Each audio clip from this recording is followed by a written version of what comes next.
So, a high school dropout from the Brooklyn projects, right? He becomes a billionaire. And then a lifelong super frugal janitor dies with an $8 million estate. We are like culturally obsessed with one of these stories. Yeah, absolutely. The billionaire. Exactly. We put the billionaire on magazine covers. We dissect their morning routines. We quote them endlessly on social media. But if you actually want to eliminate economic anxiety in your life, you need to completely ignore the billionaire. You need to furiously study the janitor. Right, which is, I mean, it's the ultimate paradox of modern financial advice. We look to the absolute statistical anomalies for a roadmap, which is honestly a bit like trying to learn how to drive by watching someone win the lottery. That is such a good way to put it. Okay, let's unpack this because that is the exact premise of what we are doing here today. Yeah, we have a really great text to go through.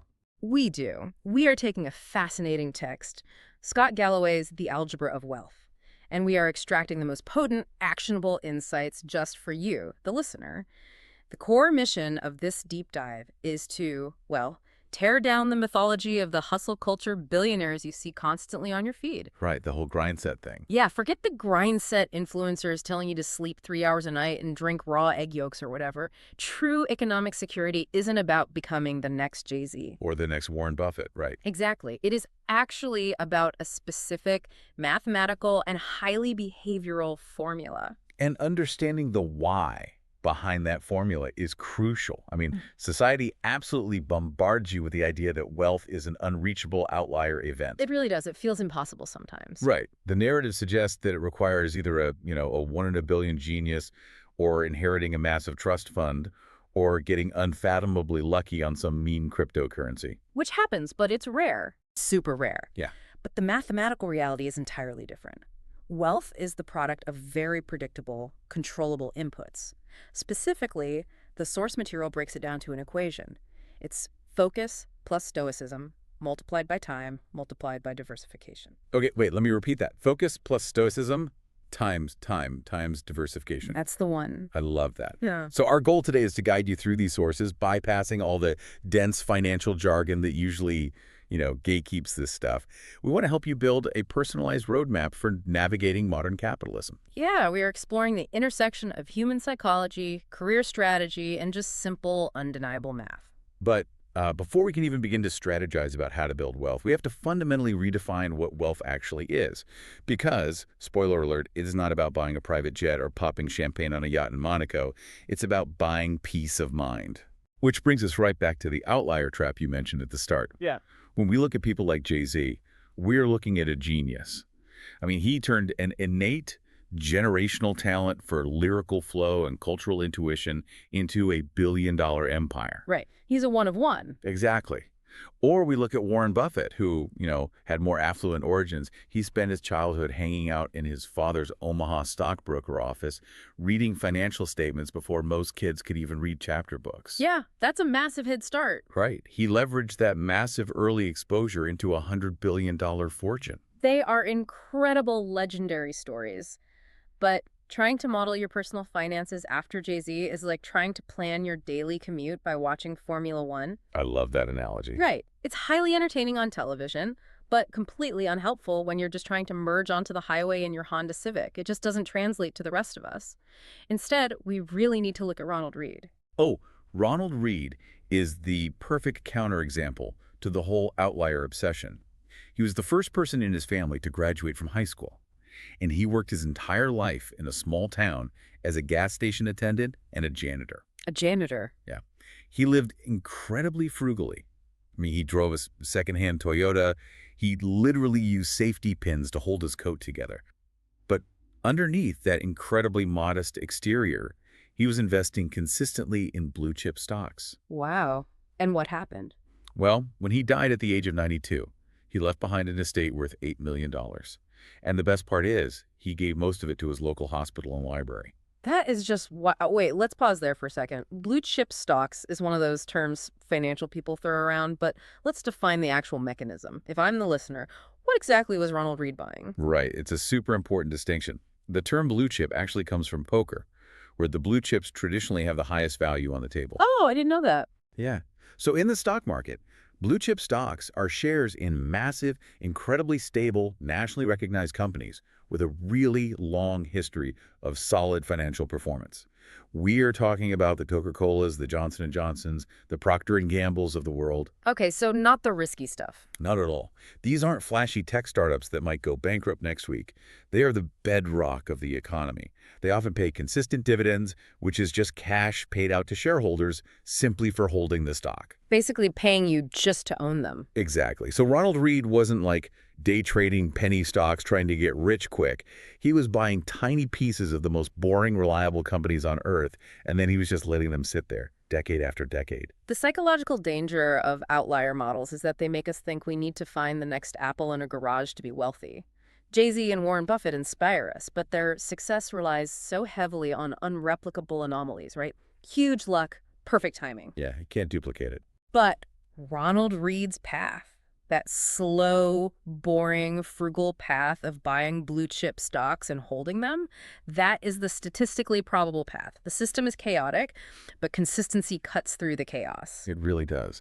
But to implement that kind of consistency, well, you have to know what you're actually aiming for.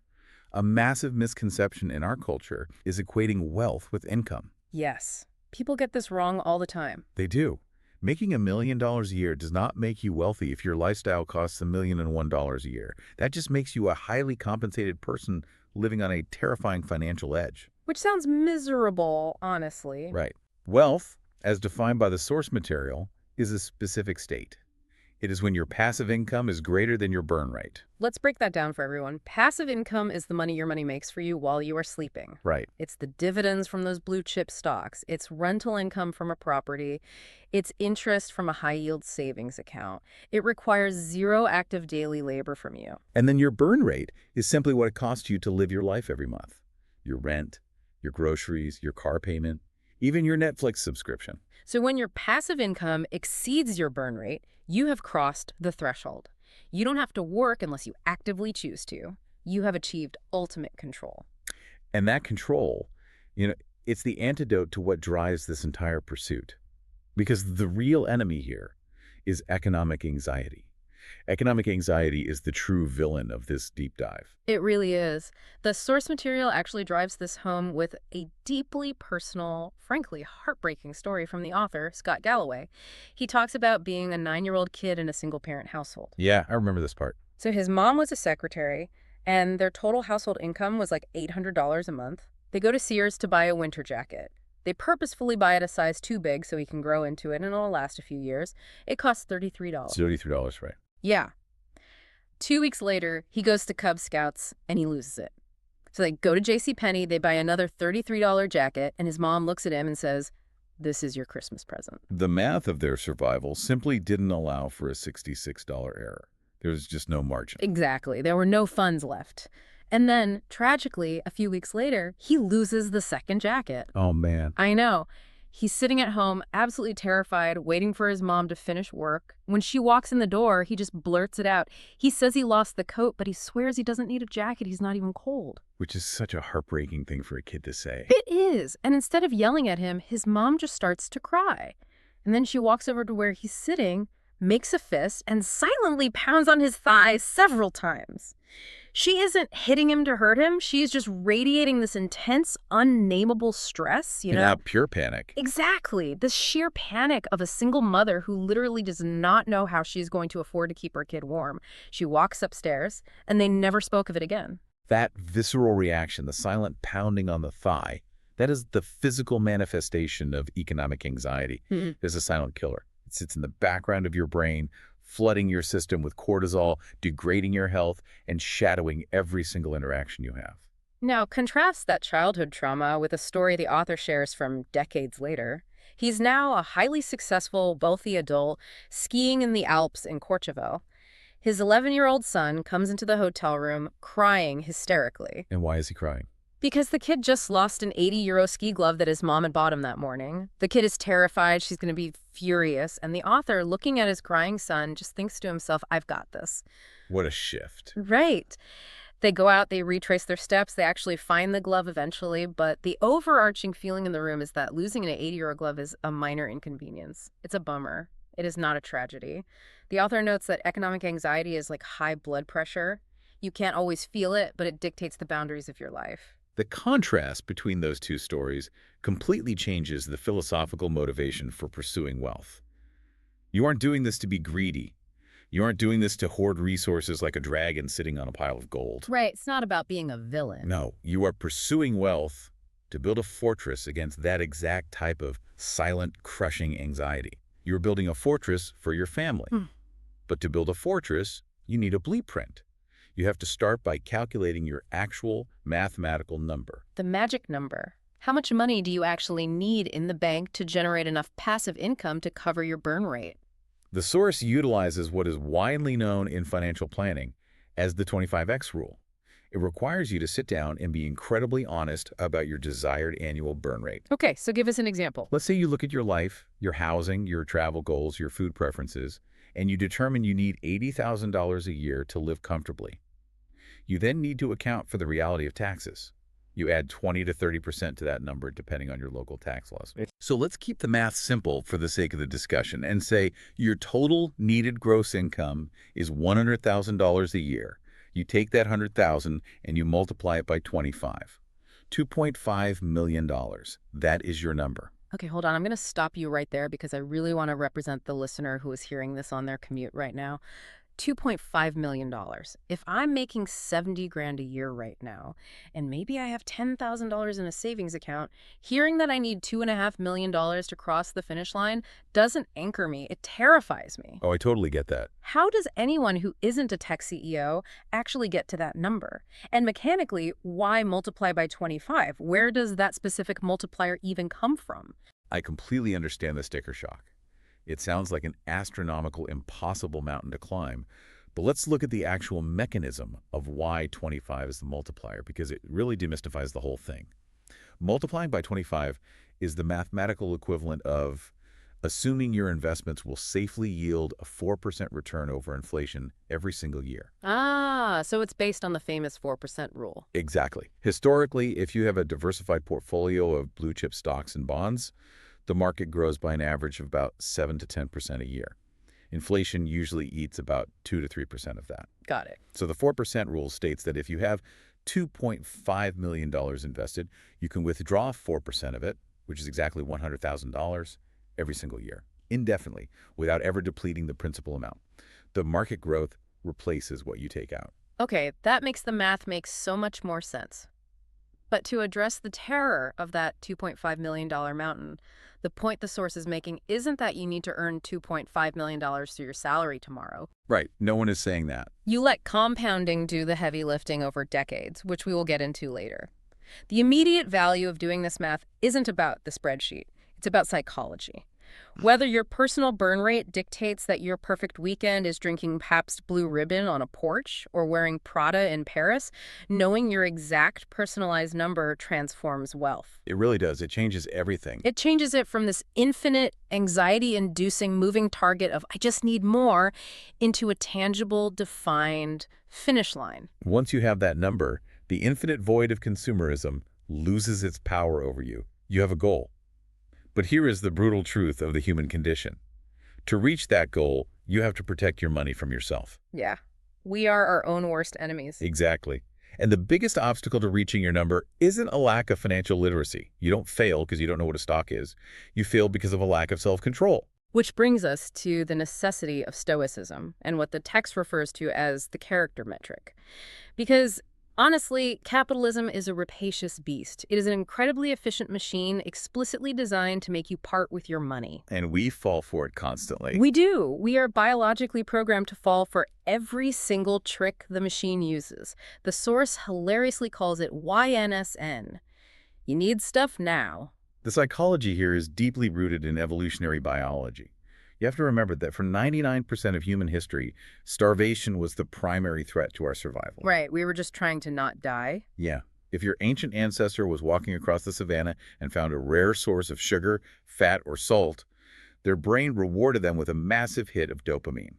That dopamine reinforced the behavior of hoarding resources because hoarding meant you might survive the winter. We are hardwired to acquire and consume immediately. And it's not just about caloric survival. It's about propagation. It's about finding a mate. I love the story Galloway shares about blowing his very first big bonus. Oh, the car story. Yes. He's 23 years old, working at Morgan Stanley. He's never had more than $1,000 in his check account in his life. Suddenly, he gets a $30,000 bonus check. Which is a huge amount of money. Huge! What does he do? Does he invest it in blue-chip stocks like Ronald Reed? No. He immediately goes out and buys a navy blue BMW 320i.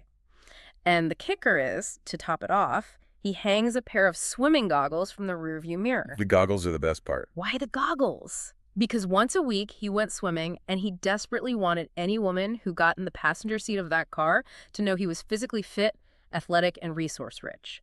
It was pure, unadulterated mating signaling wrapped in German engineering. It's a funny story, but the underlying mechanism is profound. What's fascinating here is how modern marketers completely hijack these ancient survival and propagation instincts.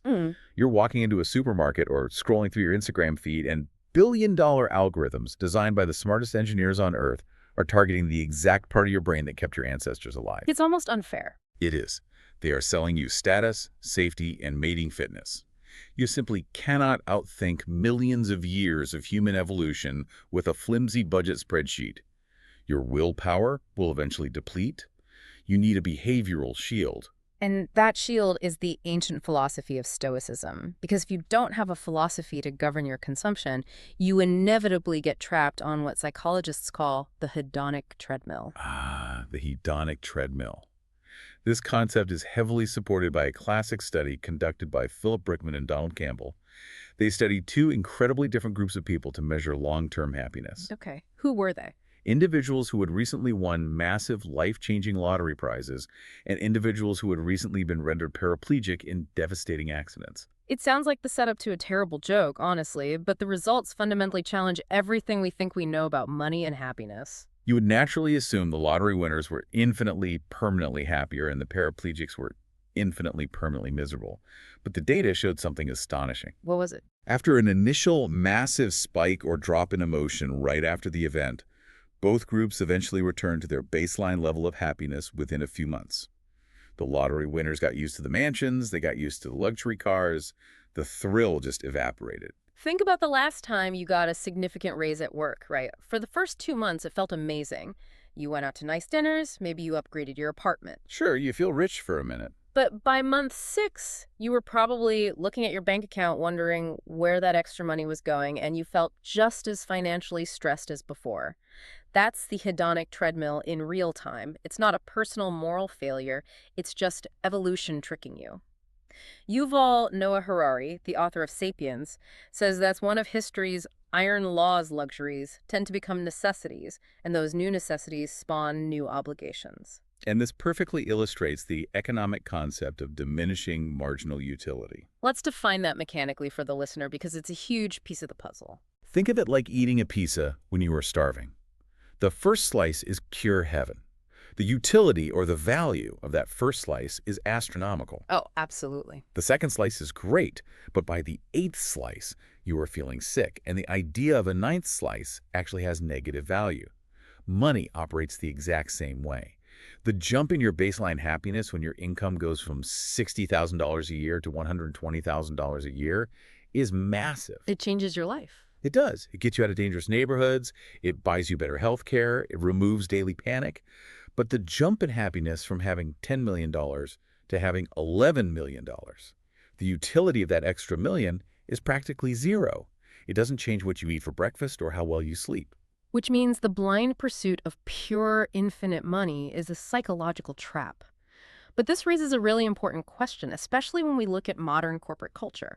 We're constantly told from the time we enter the workforce that grinding it out, working 80 hours a week, and sacrificing everything for the job is the ultimate sign of character. Oh, the hustle culture myth. Yeah. If I'm listening to this, I might be thinking, wait, isn't that the American dream? You hustle, you bleed for the company, you sleep under your desk, and that proves you are a high-character individual destined for wealth. It is a massive, pervasive, and highly destructive myth.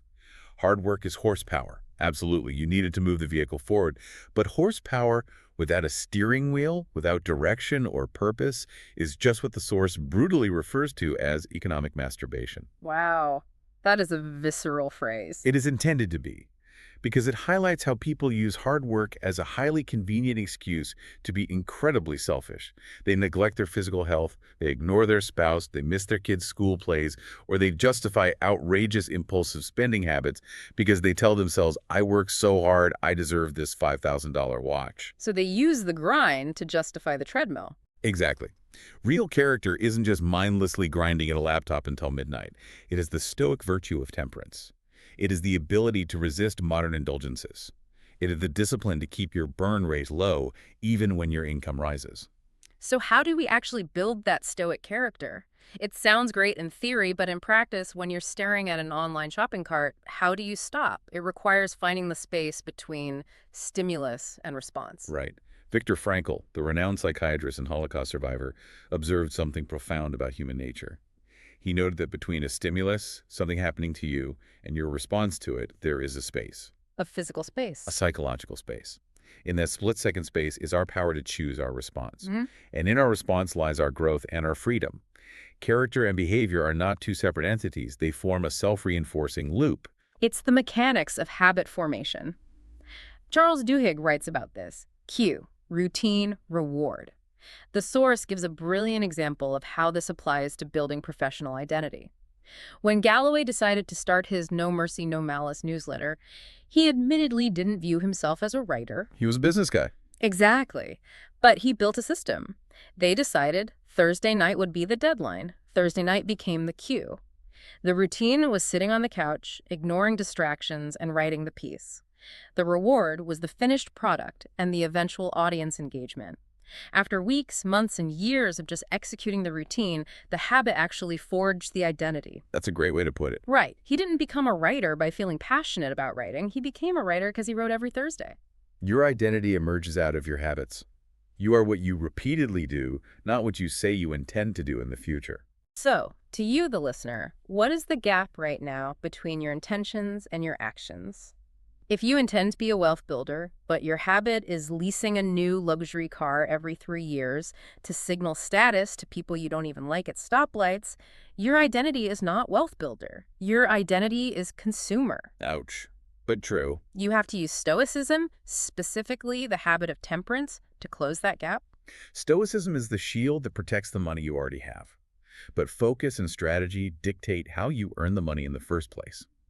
And here is where we need to tackle head-on what is perhaps the most dangerous, insidious piece of career advice you will ever receive. Oh, I know exactly where this is going. The commencement speech classic, Follow Your Passion. Follow your passion is a myth, a trap, and a fast track to economic frustration. Let's dissect this, because society loves to feed us this romantic narrative. Follow your dreams, do what you love, and you'll never work a day in your life. It sounds beautiful, but the data paints a very grim picture. Studies show that only about 20% of young people can even articulate a passion. The 20%. Yeah. So right off the bat, this advice is completely useless to 80% of the population who are just trying to figure out what they are moderately good at. And for the 20% who do have a burning passion, we have to look at what those passions typically are. It's usually in a very specific, highly visible, glamorous field. Acting, music, fashion, professional sports, film production. These passion careers are structurally and economically designed to exploit eager workers. Why? Let's talk about the supply and demand mechanism here. It is the brutal reality of labor economics. In these industries, the supply of labor, the thousands of young people desperate to work in the field, vastly, overwhelmingly outweighs the demand for jobs. When a commodity is oversupplied, its price drops to zero. In this case, the commodity is human labor. The Chanel internship example from the text is infuriating, but it perfectly illustrates the math. Chanel is one of the strongest, most recognizable luxury brands in the world. They charge thousands of dollars for a leather bag, operating with 90+% profit margins. Massive margin. Massive. The family that owns the company are literal billionaires. And yet, they historically rely on unpaid or minimum wage interns. You have billionaires having highly educated young women work for free or for $7.25 an hour simply to get coffee and organize fabric swatches. It's wild that people accept that. Right. Why do they do it? Because they can. Mm. Because thousands of young people are so passionate about fashion that they are willing to be economically exploited just to be allowed inside the building. Follow your passion is essentially Latin for prepare to be exploited. The historical irony here is thick, too. People constantly point to Steve Jobs as the ultimate patron saint of the Follow Your Passion ethos. In his famous 2005 Stanford commencement speech, he told millions of graduates to find what they love and not settle. It's a legendary speech. It is. But if you actually examine the biography of Steve Jobs, you see a completely different reality. As a young man, Steve Jobs was not passionate about computers or circuit boards. His genuine passions were Zen Buddhism, studying calligraphy at Reed College, walking around barefoot, and fruitarian diets. He didn't start Apple because he loved soldering motherboards in a garage. Not at all. He got into the personal computer business because he realized he had a unique generational talent for marketing and selling his friend Steve Wozniak's brilliant engineering inventions. He didn't follow his passion, he followed his talent. So how do we actually define talent? Because I think people hear the word talent and they confuse it with being a child prodigy at the violin or a mathematical savant. Talent in the context of wealth building is defined much more broadly and pragmatically. The core diagnostic question you need to ask yourself is, what comes easily to you that is difficult for other people? I love the example of Galloway's early career at Morgan Stanley for this. He openly admits he wasn't the smartest analyst in his cohort. He wasn't great at complex financial modeling compared to the kids who came from Ivy League finance backgrounds. But he had a different edge. Right. He had road crew in college. He knew how to wake up at 5 a.m., get in a boat in the freezing cold, and row until he literally threw up. His unique, identifiable talent was his capacity to endure physical and mental pain. So, when the brilliant analyst got tired and went home at 2 a.m., he was still at his desk. He could work 36 hours straight without breaking. That was his talent, and he ruthlessly leveraged it. Or look at the story of Scott Harrison, the founder of the incredibly successful nonprofit Charity.Water. Before starting the charity, his career was being a nightclub promoter in New York City. That's quite the pivot. It is. His unique talent was his cool factor. He knew everyone. He knew how to read a room. He knew how to get highly influential people past velvet ropes. And he knew how to build an exclusive VIP list. When he had a moral awakening and transitioned to the nonprofit world, he didn't abandon his talent. He used that exact same skill set, getting powerful, wealthy people into an exclusive room to completely revolutionize fundraising for clean water. He made philanthropy feel like the best party in town. Here's where it gets really interesting. I like to equate this pursuit to dating. We often pursue the career we have a massive unrequited crush on, the sexy, exciting industry like independent film or high fashion, while completely ignoring the boring, stable career that is madly in love with us. Stop chasing the bad boy industry that doesn't respect your time, doesn't pay you a living wage, and uses you. Settle down with the industry that treats you right, pays you well, and values your specific skills. That is a very apt analogy. The master formula we need to internalize here flips the conventional wisdom upside down. It is talent plus focus leads to mastery. And mastery is what ultimately leads to passion. So passion comes last? Exactly. You don't start with passion. You find something you're naturally adept at. You apply intense, stoic focus and put in the thousands of hours of grinding work until you achieve mastery. When you achieve mastery, you experience a psychological flow state. You become highly respected by your peers, you receive immense economic rewards, and that feeling of competence, autonomy, and financial security is what makes you passionate about your job. Nobody is born at age 5 feeling passionate about corporate tax law or supply chain logistics. But the best tax lawyers in the country, the ones making millions of dollars a year, who have immense autonomy over their schedules and the respect of their industry, I guarantee you they are incredibly passionate about tax law. Because they mastered it, and the market rewarded them for that mastery. So once you identify this talent, how do you deploy it? You have to choose the right environment. And this requires a significant shift in perspective. The terrain of modern careers is not a single ladder you just climb straight up. It's a vast, complex mountain range. And navigating that mountain range means avoiding certain societal traps. The biggest one being the entrepreneurship delusion. Oh, society heavily mythologizes the entrepreneur. We love the narrative of the lone rebel genius in the garage wearing a hoodie, disrupting a massive legacy industry. But the statistical reality of entrepreneurship is a bloodbath. A bloodbath, really. Yes. 20% of startups fail in their very first year. And most people don't start companies because they are brilliant visionaries. They start them out of a lack of other options or because they can't function in a traditional workplace. And the day-to-day stress is unimaginable to most people. It requires an immense, almost irrational risk tolerance, continuous, exhausting salesmanship, and agonizing cash flow anxiety. There's an insane story in the source material about the actual reality of running a startup. The one about the bad month? Yeah, the author describes a single chaotic month running his own company where a new hire goes on permanent disability after 2 days on the job, a key client gets unexpectedly fired, throwing a major contract into jeopardy. Sounds awful. And to top it all off, his CFO calls to inform him that his assistant, who turned out to be secretly addicted to opiates, just fraudulently charged $120,000 to his corporate credit card at pharmacies all over Manhattan. That is the glamorous reality of entrepreneurship. If we connect this to the bigger picture, it explains why we have to recognize that American corporations are arguably the greatest wealth-generating vehicles in human history. We romanticize the startup founder. But if you have the emotional maturity to handle corporate politics, to navigate the HR bureaucracy, and to withstand the static injustices that inevitably happen in any large organization, well, letting a massive, well-resourced corporation scale your talent offers vastly superior risk-adjusted returns. Right.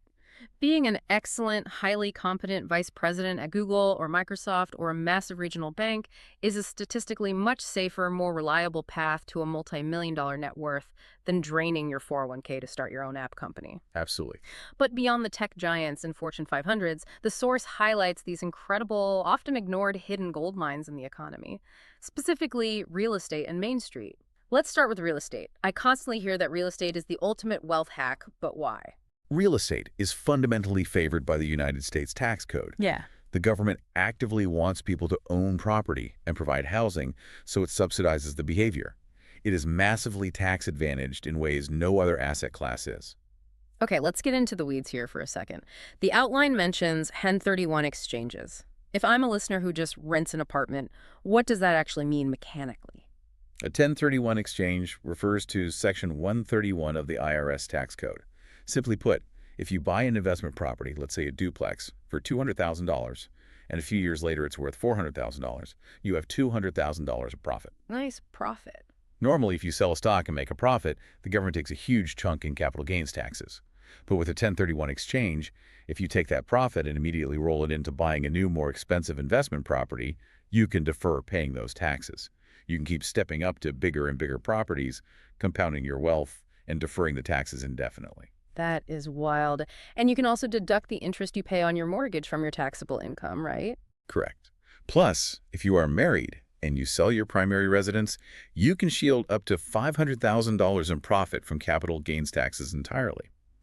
The author explicitly notes that he built a significant portion of his wealth, not from his flashy tech startups, but by buying foreclosed condos in Florida after the 2008 financial crisis, fixing them up, renting them out, and letting the tax code work in his favor. And then there is the Main Street economy. The statistics here blew my mind. Over 140,000 Americans make over $1.5 million a year. And guess what? The vast majority of them aren't tech founders in Silicon Valley or hedge fund managers on Wall Street. No, they're not. They are the owners of HVAC repair companies in Ohio, car dealerships in Texas, and commercial plumbing fleets in Georgia. Small businesses, the boring, unsexy businesses that keep the physical world running, create 2/3 of net new jobs in America. Furthermore, the trades are facing massive, unprecedented labor shortages. Because an entire generation was told they had to go to college and work on a laptop, we are projected to be 500,000 plumbers short of what the market requires by 2027. So the demand is sky high and the supply of workers is plummeting. That means the price of that labor, the wages, has to go up. So why do we collectively look down on these careers if they are statistically far more likely to make us millionaires than moving to Hollywood to write screenplays? It all comes down to a cultural obsession with elite university signaling. We have collectively decided as a society that if our children don't go to an Ivy League school or a top-tier university and then immediately secure a job at a prestigious tech firm, a management consultancy, or an investment bank, we have somehow failed as parents. It's such a narrow view of success. It is. This signaling obsession has completely blinded us to the actual supply and demand realities of the labor market. We fetishize the digital economy, and we actively ignore the physical economy. And by doing so, We're leaving massive generational wealth opportunities on the table for those willing to do the unglamorous work of fixing air conditioners and unclogging pipes. We've established the career paths and the economic realities, but wealth is absolutely a team sport. Your environment, your geography, and your relationships will act as a massive multiplier or a devastating divider of your ultimate success. Let's start with geography, because the advice here is blunt. It is blunt, and it runs counter to a lot of current internet culture. The advice, particularly for young professionals in their 20s and 30s, is this: get to a city and get into the office. I can feel the listener pushing back on this right now. What about the digital nomad lifestyle? What about working remotely from a beach in Bali or a cabin in Montana? Doesn't the internet make geography irrelevant? Remote work offers incredible convenience and is great for certain stages of life. But complexity, innovation, and wealth creation thrive in density. 80% of global GDP is generated in urban centers. When you move to a major city, New York, London, San Francisco, Chicago, you are forced to rally with the best. Iron sharpens iron. Exactly. You encounter a massive diversity of thought, you build a dense, complex professional network, and you constantly collide with serendipitous opportunities that simply do not exist on a scheduled Zoom call. And getting into the office is crucial because, frankly, proximity to leadership dictates promotion. The data backs this up. Over 40% of C-suite executives admit, quite candidly, that remote workers are less likely to be promoted. It's just human nature. It is. Let's be real about human nature. If a company faces a downturn and there are layoffs, the person who is just a two-dimensional square on a screen is emotionally much easier to fire than the person the boss gets coffee with every morning in the break room. It might not be fair, but it is the biological reality of human connection. Out of sight is out of mind, and out of mind does not get the corner office. And while you're in that city, navigating the corporate mountain range, you have to be highly strategic about job switching. The traditional advice was to stay at a company for 40 years and get a gold watch. My grandpa did that. A lot of people did, but the modern data tells a different story. Recent studies show that strategic job switchers see a 7.7% annual wage growth, whereas those who stay loyal to their companies see only a 5.7% wage growth. The market inherently values external hires more than internal loyalty. But the text offers a massive warning here about something called hobo syndrome. Yes. Hobo syndrome is a term psychologists coined in the 1970s to describe the periodic, irrational itch to just move from job to job simply for the sake of movement. If you bounce around every 8 to 12 months, your resume eventually becomes a massive red flag. Right, you look flaky. You look uninvestable to a potential employer because they assume you'll leave before they get a return on the time it takes to train you. You should switch jobs strategically when the move offers a clear, undeniable leap in responsibility, compensation, or crucial skill acquisition, not just because you are bored on a Tuesday. Okay, so we've got our location and our career moves mapped out. Let's talk about the people around us, the economics of relationships. The source introduces a framework that I found absolutely brilliant, the Cipolla Matrix. Cipolla was an Italian economic historian who created a simple yet profoundly accurate 2x2 matrix categorizing human behavior. He based it on two axes: whether an individual's actions benefit themselves and whether their actions benefit society or the people around them. So in the top left, you have the helpless people. They benefit others but harm themselves. In the bottom right, you have the bandits. They benefit themselves by harming others. But the most dangerous quadrant is the bottom left, the stupid people. And his definition of a stupid person is very specific and quite terrifying. A stupid person is someone who causes damage to others while deriving no gain or even incurring a loss for themselves. Just chaos agents. They are agents of pure, irrational destruction. Think of the coworker who gossips and destroys a project's morale, gaining no promotion or bonus for doing so, but sinking the whole team anyway. The core advice here is simple. Avoid stupid people at all costs. You cannot predict their behavior, you cannot rationalize with them, and as the famous quote goes, against stupidity, the gods themselves fight in vain. You want to ruthlessly curate your life to surround yourself with people in the top right quadrant, the intelligent people whose actions benefit both themselves and the community. And when we talk about curating relationships, there is one specific relationship that has a more profound economic impact on your life than any investment strategy, any job choice, or any real estate deal: marriage. The economic statistics on marriage are staggering. Married individuals are, on average, 77% wealthier than single people. Furthermore, a couple's net worth increases by about 16% for each year they remain married. Let's dig into the why, though. Are married people just magically better at picking stocks? No, it has very little to do with investment acumen. It's about structural stability. Marriage is essentially an economic partnership. You have shared expenses, one mortgage instead of two, shared It's utility. economies of scale. Precisely. You have a pooling of resources, a shared safety net that allows one partner to take a career risk while the other provides stability. You have mutual accountability. However, the reverse is incredibly devastatingly destructive. Divorce destroys, on average, 75% of personal wealth for both men and women. It is a financial atom bomb. So if I'm taking this practically, I should view my spouse not just as a romantic partner, but as a co-founder of an enterprise called Our Life. Absolutely. Marriage is a romance, but it's fundamentally a binding economic contract. Financial disagreement is the #1 predictor of divorce in America, consistently beating out infidelity, intimacy issues, and parenting styles. You must discuss money openly before you get married and continually throughout. No secret. None. You need to talk about your financial weight classes, what kind of lifestyle you expect to live. You need to align your burn rates. You need to understand each other's risk tolerance. You have to treat financial alignment as a core, non-negotiable pillar of the marriage. And outside of your spouse, you need a broader community to keep you grounded. The source suggests building what it calls a kitchen cabinet. The term kitchen cabinet dates back to Andrew Jackson's presidency. It refers to a small, informal group of trusted, blunt advisors who sit outside the formal structure of your daily life or your corporate hierarchy. You need a group of people who are not you, who have your best interests at heart, and who are not afraid to tell you when you are making a terrible, ego-driven decision. I love this concept. It's like trying to proofread your own essay. You are completely blind to the typos and the massive logical flaws because your brain already knows what it wanted to write. You need an editor who isn't emotionally attached to the draft to point out that a paragraph makes no sense. That's a great comparison. Your kitchen cabinet is the editor for your life decisions. They read the label from outside the bottle. Another community tactic the source emphasizes, which seems small but is impactful, is to practice altruism. Specifically, tip well. It seems like a minor behavioral quirk, but tipping well and practicing altruism in general actually has biological benefits. It is scientifically proven to lower your blood pressure and reduce stress hormones. It is a relatively low-cost way to practice grace, and more importantly, it trains your brain toward a mindset of abundance rather than a mindset of scarcity. It reminds you that you have enough to share. And then there is the piece of advice that sounds a bit controversial at first glance. Make rich friends. I know it sounds incredibly mercenary and shallow, but it is based on the hard neuroscience of mirror neurons.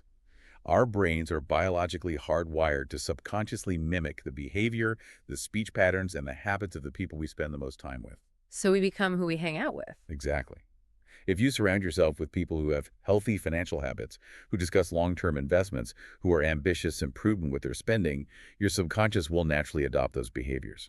Conversely, if your friends are reckless with money, constantly complaining about debt while buying luxury goods, you will normalize that recklessness in your own life. So what does this all mean?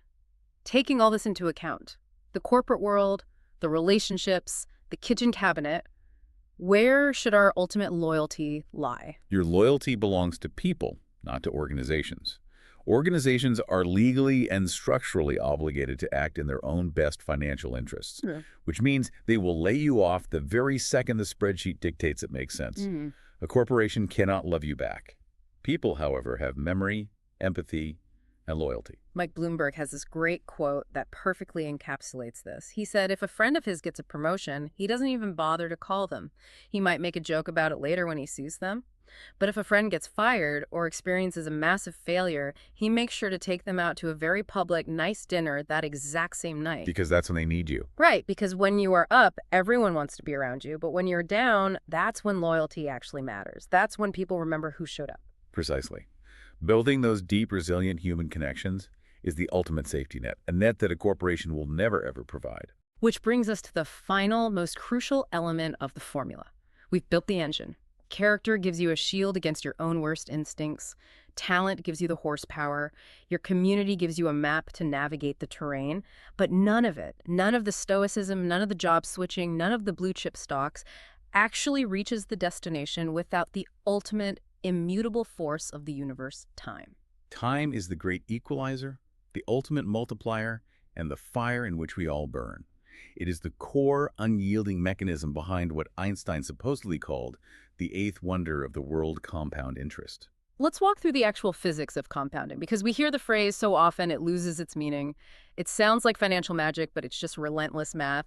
If you invest $100 at an 8% annual return, after year one, you have $108. That is simple interest.